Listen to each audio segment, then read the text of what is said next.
Hey you guys, welcome to the show. Welcome for those of you guys watching on the YouTube as well as those listening on the Pastor Fury audio experience.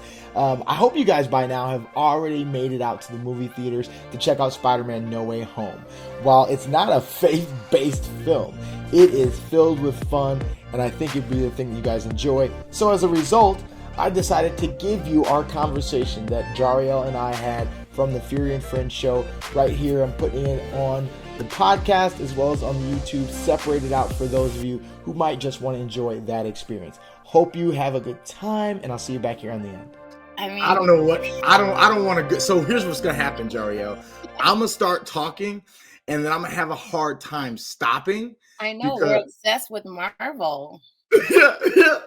So I think I might need you. I think I might need you to try to be forceful and shut me down, and you get in there too. But so let's talk about even the build up to the release of the film, because unlike some of the other ones like Eternals or even Shang-Chi, this one has one of the most tremendous fan bases of any of the comic book characters. Yeah. Who doesn't? And they had been teasing it out and kind of, leading up to it for quite some time. Yeah. And I think it really went to the next level when I wish I had a picture of that, but when Sony accidentally dropped that picture of Toby and Andrew and Tom together on set. Everybody was like, "Oh snap!" And it's like, well, was it an accident? Right. No, because they're brilliant, right? So it was one of those things where they dropped it out there because they know the internet is forever, and then they took it back. Yes. Like, oh, we didn't mean to do that.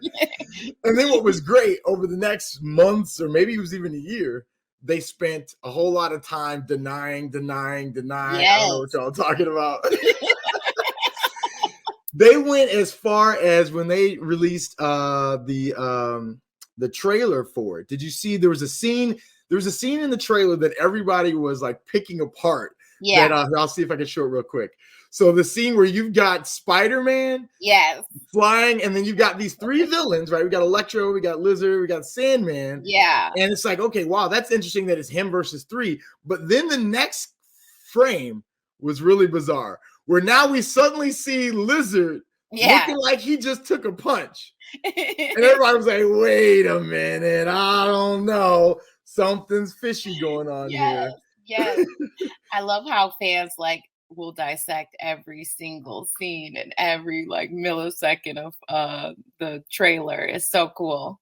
Oh yeah, fans don't play, man. There's one channel that I love. He does crazy breakdowns, and I didn't watch his stuff beforehand because I didn't want any spoilers. Yeah. But I saw this guy's video. Oh gosh, is it called Real Rock Stars or something like that? A New Rock Stars? But maybe I'll put a link to the video that actually I saw regarding Spider-Man. I'll put that in the description when I repost this. But this dude did like a 40-minute breakdown of every little Easter egg and everything that was a nod to this guy and that. It was man, they go in. Exactly. And then some of it is like, is that a stretch? Are you just making up stuff? But this dude goes as far as to evaluate every license plate number that's on a car in the scene. I'm like, wow, bro. That's a lot.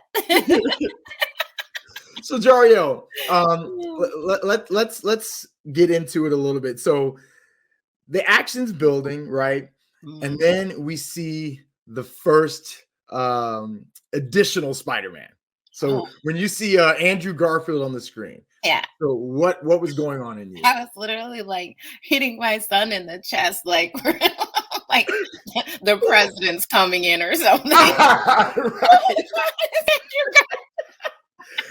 I was so excited because I was just like, are they gonna do it? Because it was getting later in the movie, and it's like, if I don't see Tobey Maguire, I'm gonna lose it. Yeah, and when I saw him, that was when it was like all of the rumors now were finally validated, and then I knew Tobey was coming, so it was like, it's happening. We're doing this, and I just thought it was just so cool the way they did it. bringing them in, and how why can I never remember Spider-Man's friend, Peter's friend's name that stole Doctor Strange. Yeah. Ned? Is it Ned? Yes. Yeah. And how they Ned was just like bringing folks in. I just love that. It was so cool. And I thought what was cool with that too, and this is one of the things that one of my friends and I were having a conversation about, and he didn't appreciate this, but how Ned is like, he's not a whiz with it, but he's like picks up the ring and he's like, oh, doing some things. And he did say something about like, there's magic in my family, or my family has bad. So it makes you think like, is there some like superhero backstory that they are trying to like? Because he said, he mentioned his grandmother told him something about something from their past. And if you think about it, Doctor Strange was training with that thing for a long time before he got it, and then just like picked it up. And I mean, it was I think it was cool that they added an element of realism to the fact that like, he still doesn't really know what he's doing with it. He's just sitting there for a while, like, even though the first time he got it, it was like, oh yeah, beginner's luck, right? No, it was great. I loved all that they brought all those old villains back too.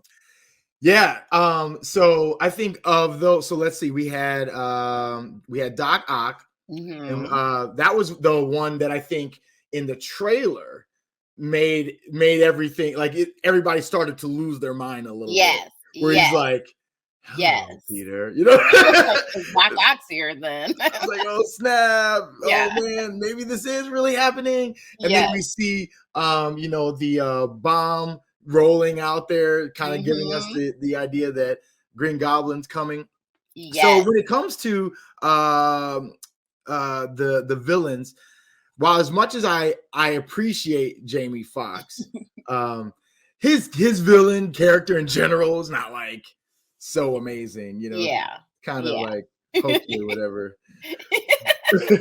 But what did you think of the bringing? So you said you appreciated them bringing them back. Were there certain villains that you were like more drawn to, or that you thought played their characters really well? Or I liked Doc Ock's redemption story, because he really wasn't that way. He was just all jacked up in his programming, really. I was very disappointed in what is his name? Osborn? I can't think of his first name. I should be better at this. Yes, him. Norman Osborn. Yeah, like he's just always you think he's a good guy, and then he's just not. But you know what I really loved? I really loved actually the way that Willem Dafoe like played him in this one. He was a level of more like insane, I think, in this one. And like believably, like where you actually, I had sympathy for him when he was like in that, I don't know, when he was sitting down with Aunt May and like, I don't know, just seeming like a normal guy who's like lost or whatever. Like, I don't know what's going on here. And then you see him flip to the other side. It's like, man, like, I know. I'm like, you're next level insane. You're a real villain. Because and I think. Go ahead. No, go ahead. You say. Oh, I was just gonna say, because I think all the other ones, they really just wanted to go home, and they weren't even bad guys to start with. True. When they became villains. So and that's what I like about creating like believable and relatable villains. That's the word, relatable. Is where they're not so black and white, like all evil. I love it when there's a layer of, I actually oh crap, we should say this. Tons of spoilers in this. We've already spoiled the whole movie for anybody. I see Tammy in the chat right now saying that Jamie Foxx plays a villain. Yeah, he plays a villain. I'm sorry. Like, I hope we didn't spoil it for you or anybody else right now. But that's happening. So what I was gonna say is I like it when they add layers of, humanity to those villains, like even with Thanos, where it was like, where you can see where the seed was planted, and it wasn't actually like an evil seed. Granted, it grew into an evil tree, but it started from a place of like, oh man, like I lost my planet, and I don't want that to happen here. Exactly. Yeah. Yeah. So, what were some of your favorite scenes or moments in the film? Big spoiler alert. Definitely big I spoilers. I liked, well, I didn't like, it was just sad, but that, because all the other Spider-Mans had like something tragic happen, and Peter never had that. When you say Peter, you mean Tom. Yeah, I love Because technically, he's the only one who's not Peter anymore, right? Tom Peter. He never had that like that sad origin backstory. He was just Yeah. this really cool Spider-Man that Iron Man picked. And so when Aunt May died, I just thought that gave him that extra layer of like, this is what's going to take him to the next level. Yeah. And I, although I didn't like the ending that he was pretty much alone, I think that that's necessary for the next phase of his story. So Yeah. I loved everything about it. I will say there wasn't really one thing that I was just like, wow, well, the Spider-Man's coming back, but everything was just from start to finish. What I was like, I love this movie. 10 out of 10. It was worth the wait. They definitely knocked it out of the park. Yes. No, I definitely appreciated the Aunt May death scene. Yeah. Clearly, when you've got them all together, kind of the extended fight scene with the three of them together. Yeah. I love the in general, I just loved the what's the word? Chemistry between the three of them. And like you can see like almost like a frat brother type of thing going on there. Yeah. That was really cool. And I loved the scene where they were kind of talking about what Toby was dressed as and how he wasn't in costume. He's like, are you like a youth pastor or something? Yes. I thought that was really funny. As a former youth pastor. Yeah. and then what I thought was even better was how in the conversation it continued, and like Toby is now having this kind of pick me up talk with Andrew Garfield. Yes. And like, no, man, you're amazing. Like, that was a great little like pun of like, because he was the amazing Spider-Man. And you are kind of being a bit of a youth pastor. Yes. That was cool. I loved even you talked about the redemption story that Doc Ock had. I love the redemption moment that Andrew Garfield's Spider-Man got to have with Zendaya, where he was empathizing with Peter about losing Gwen like that, and now he gets to save Peter's MJ in that way. And I thought that was super cool how they did that and kind of gave him this bit of a redemption. I loved how they were making. There's so many moments in this thing. I know, it was so good. How they were making fun of Peter or not Peter. Yeah, with the webs. Like I was like, oh, so they're just in you, like.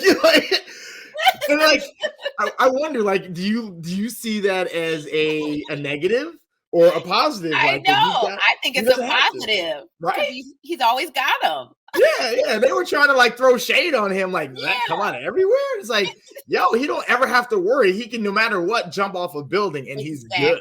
Exactly. Y'all might have a tech fail. You know what I mean? I mean, come on, we're live streaming right now. At any moment, this could all crash. Like my camera, the battery will probably die.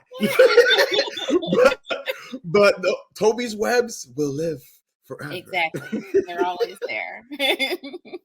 I think two last things that I want to mention, and then we can maybe shift to our next conversation. So unless you have more thoughts after that, I thought there was a really cool visual scene with the interaction that I almost said Toby that Tom had with Doctor Strange, where they're kind of fighting a little bit and they go into the mirror world, you know what I mean? Yeah. And it's like that the visuals of that whole mirror world were just so good. It's always epic. I did think it interesting that he was able to defeat Doctor Strange, in essence, in that world by simply understanding some geometry. Yeah, math rocks. But I'm like, I'm pretty sure Doctor Strange is like way smarter than your high school education, even though I know, Peter Parker is brilliant, right? Like he is. But maybe they're elevating his intelligence here, and they're demonstrating he's smarter than we yeah. I don't know. So then the last thing that I cannot leave off here, and I think it's actually a great transition statement. There was another character introduced into the MCU here that I think we've all been waiting for. Daredevil. When they showed Charlie Cox and his portrayal of Daredevil, bringing in the Daredevil from Netflix and that whole world, that was quite epic. That was something that was like, I am here for this. I am excited. I am ready. Whenever y'all want to bring anybody else over, let's go. Because this is it. Honestly, it was just like that movie had everything in it. It's now in my top 5. I had to move something out, and I'm just like, I could see that thing every single day. I can't wait. And I'm sad that it's not coming to Disney Plus because it's a Sony creation. Yeah. Well, I shouldn't say it's a Sony creation. It's a Marvel MCU creation, Marvel Studios creation, but Sony owns it. Exactly. Disney, sorry. Yeah. Well, hey, any last thoughts on Spider-Man No Way Home before we go ahead and get to some Hawkeye combo? Everyone just needs to go see it. Yeah, I mean, if you haven't already seen it, first of all, I'm really sorry because we ruined the whole thing for you. But it's still worth it. It is still worth it. We didn't talk about the ending, so we'll leave that for you. And the ending left all sorts of questions about the future of Spider-Man, Peter Parker, Tom Holland, and I think the door is wide open for whatever they want to do, maybe even bringing in Miles Morales. Yes. Did you catch the reference that Electro said? Yeah, he thought Spider-Man was going to be black. Yeah, he's like, oh, I thought you were black. Like, oh snap, they're doing it. Okay, Tammy, you better go see that. Yeah. So you say you're gonna go. We can have a Spider-Man marathon. Well, you guys, that was a great conversation that I know I had. I hope you all enjoyed it. If you haven't already, go ahead and like the video, subscribe to the channel as well as the podcast if you're somebody who's listening in. And if you're somebody who's encouraged and inspired, maybe sometimes challenged, and you want to be a part of these videos and the things that we're creating at Freedom Story Media, I would encourage you to become a patron. We have so many different tiers of involvement that would have different ways that we would engage with you all, as well as you'll be a part of creating great content. We are actually starting on a documentary initiative in this year called Stories from the Edges, where we focus on telling stories about the work that God is doing amongst the poor. We're going to be talking about the Mosaic House Ministries this year, and I can't wait to bring you guys that documentary as we produce it, but we need your support in order to be able to create that thing. So I'd invite you into being a part of the Patreon journey. Go to freedomstorymedia.com/support in order to be a patron, right? Join up. You'll see that link in the description. And I'll see you guys back here next time. Be blessed and be a blessing.